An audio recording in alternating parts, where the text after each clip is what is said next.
Hi, I'm Cher, the Shadow Walker, and today I'm taking a look at the last 48 hours in the Pacific coast of Canada, Northwest Territories, Yukon, Yellowknife, Alaska, and the Pacific Northwest of the United States.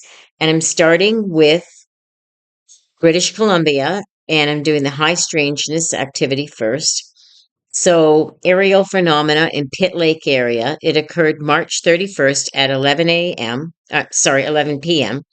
And it was three witnesses, a local fisherman and forestry workers. And it was two bright pulsating orbs were seen hovering near the mountain peak. They emitted a soft like hum frequency that witnesses felt in their chest. One orb appeared to tumble or rotate before both accelerated vertically, leaving a blue tint ion trail. And this occurred during a period of early spring magnetic shift, which researchers believe amplifies the energetic imprints in the area. Rocks do that. And documented by the local spirit file of BC. And animal mutilations in Fort St. John in British Columbia, April 1st at 6:30 a.m.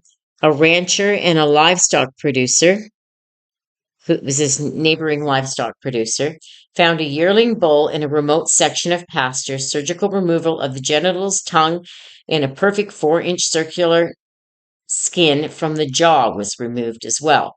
The ground beneath the carcass was dry and there was no external blood spatter despite the severity of the wounds. Everything was cauterized and sealed, and there was no predator tracks and no people tracks or vehicle tracks around. And they reported it to the BC RCMP livestock section and the local agricultural authorities. And in spirit and poltergeist activity, a private residence in Victoria, British Columbia, 3:15 a.m. on April 1st, two occupants and a visiting relative experienced poltergeist activity. They were awakened by the sound of furniture being dragged in the living room. They found all the chairs from their dining room table moved into a circle in the center of the kitchen floor.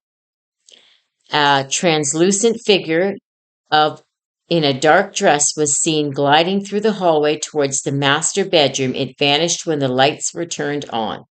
One resident clearly heard their own name called from the basement in a voice that sounded exactly like their partner who was standing right next to them, and they shared it with the Haunted History BC digital log and the Victoria Paranormal Researchers Society. And in Cranbrook,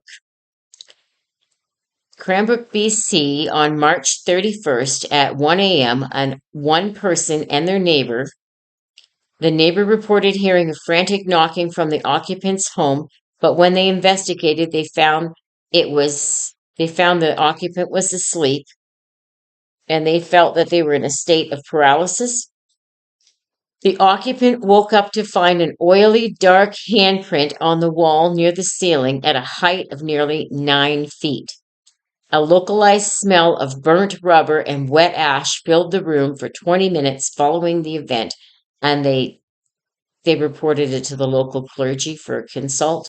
And in Washington State, over the last 48 hours, on March 30th, is it March 30th? Sorry, it's March 31st, in the Olympic Peninsula at 10:20 p.m., 9 independent witnesses, including a local pilot and several residents in the Toppernish area. A large metallic triangle with jagged edges was seen hovering silently for approximately 5 minutes, I guess it was, at 100 feet. A second object described as a tumbling red light was observed nearby. Both objects gained altitude and rapidly vanished within seconds. Witnesses described a complete zone of silence during the hovering where the forest, you didn't even hear no sounds of anything in the forest. And they reported to the National UFO Reporting Center. And in animal mutilations in Ellsberg, Washington, on April 1st at 6:50 in the morning a.m., a rancher and a livestock health official A yearling heifer found in an isolated plateau pasture. Precise circular removal of the tongue, left ear, and reproductive organs. Total absence of blood on the animal and surrounding soil. The edges of the wounds were glazed and blackened, showing evidence of extreme heat exposure consistent with a laser type cauterization. And they reported it to the Kitnaskus County Sheriff's Office and to the Washington State Department of Agriculture. And in poltergeist and spirit activity, a private residence in a historic district of Port Townsend, Washington, at 3:15 a.m. on April 1st, there was two people and their neighbor. The residents were awakened by the sound of shattering porcelain in the dining room. They found their cabinet doors open and several plates stacked in a vertical tower on the floor, none of which were actually broken. A translucent female with red hair was standing on the staircase. She appeared to be looking for someone before dissolving into a mist. The neighbor reported hearing the residents' voices calling for help from the backyard, but the resident confirmed that they were in the house at the time. They reported it to the Olympic Peninsula Paranormal Society. That was a mouthful, sorry. And in Brothshell, Washington, on March 31st at 1 a.m., three family members. What occurred was heavy rhythmic pounding was heard from the inside of the walls of the nursery, described as sounding like a fist on timber. The family reported finding an upside down cross etched into the dust on a high shelf that no one could reach without a ladder. A sudden smell of burnt sulfur and ozone filled the hallway for 15 minutes following the pounding, and they reported it to the private spiritual consult. So they're doing it with a priest. They're having a priest come in. I would have had a shock. And in Idaho State, in the last 48 hours, on March 31st at 8 a.m., and it's reoccurring at 11 p.m., three family members in a vehicle plus two independent reports from security campus. Witnesses describe a cluster of floating black dots that were impossible to focus on with the naked eye, appearing to refract light or to use a form of active cloaking. The objects hovered in and around a shifting formation before zooming off at speeds that defied standard drone capabilities. The witnesses reported immediate overwhelming feeling of being threatened or watched during the encounter, and they reported to the local communities forum and they shared it with MUFON, the chapter in Idaho. And in animal mutilations in a rural ranch land near Blackfoot and the Bingham County area outskirts at 7:15 a.m. on April 1st, one local rancher and a livestock inspector, prize bull was found in a remote section of the property. Precision cookie cutter removal of a tongue, eye, and reproductive organs. There was no loss. They couldn't find any blood, couldn't find any animal prints, no human prints, and none of the scavengers around the area would come around. And the ground was soft, they said at that time, so there was no tracks in it. They reported it to the Bingham County Sheriff's Office and the Idaho State Department of Agriculture. And in spirit and poltergeist activity, in Boise, Idaho, in the historic district, April 1st at 3:15 a.m. a.m. That's right. Two adult occupants. They experienced poltergeist activity. They were awoken to the sound of heavy boots marching in the hallway. They found all their kitchen cabinet doors standing wide open and a heavy dining room chair moved to the center of the room. And they witnessed an entity that was approximately 6.4 feet tall standing at the foot of the bed. It projected a void-like appearance that absorbed the light from the nearby hall nightlight that was on. One resident clearly heard the other's voice calling for help from the other room while both were standing in the bedroom, and they reported it to the Big River Paranormal Group. And in Snake River, a residential home in Idaho Falls, March 31st at 1 a.m., 3 family members, a deep mechanical humming and rhythmic thumping heard from beneath the basement floorboards. The family reported finding sooty oil handprints on the walls at a height of 8 feet in the laundry room, and a sudden thick smell of a wet ash, and they reported it to the local paranormal group. In Montana State, over the last 48 hours, in the Great Falls, Montana area, on March 31st at 10:45 p.m., 7 confirmed witnesses, including a long-haul trucker and a local security contractor. What they saw was a diamond-shaped, large, silent object craft, they said, that was hovering over the missile silo outskirts. The object emitted a low-frequency thump that witnesses reported feeling in their chest. It featured a rotating amber light in the center and remained stationary for 4 minutes before shooting towards the Little Belt Mountains at impossible speeds.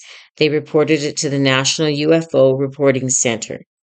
And in animal mutilations, a rural rancher in the Cascade area of Montana on the 1st at 7 a.m. in the morning, a ranch owner and the veterinarian assistant, they found a large, mature black Angus cow in a high plateau pasture. Surgical removal of the tongue, left eye, and a 5-inch oval of the skin from the jawline were absent.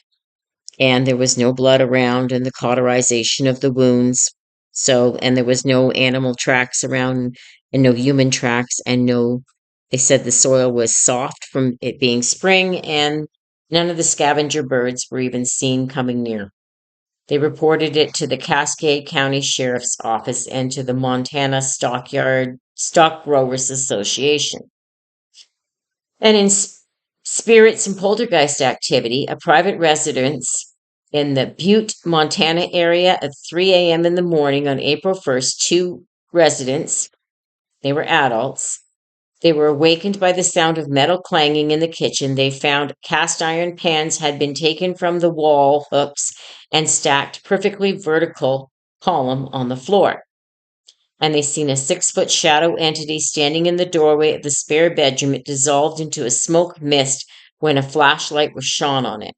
One resident heard their partner calling, "Come here," from the basement, while the other partner was actually standing right beside them in the hallway. And they reported it to the Big Sky Paranormal.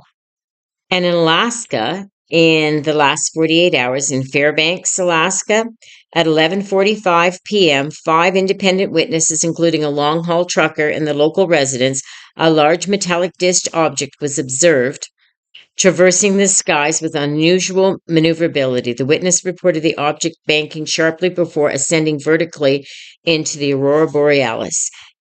Local observers noted that the northern lights appeared to wrap around or react to the craft's position, pulsing in a rhythm with a low-frequency hum reported by those on the ground. And it was reported to the UFO network. And in animal mutilations in the Salacha, Alaska at 8:15 a.m., one local homeowner and a local neighbor, a domestic sled dog found deceased in the kennel area, and it had its left ear missing and a 3-inch circular patch removed from its neck and throat area. There was no blood on the dog, and there was no blood on the ground, and the edges were smooth and cauterized. And the dog had been tethered, and there was no signs of a struggle.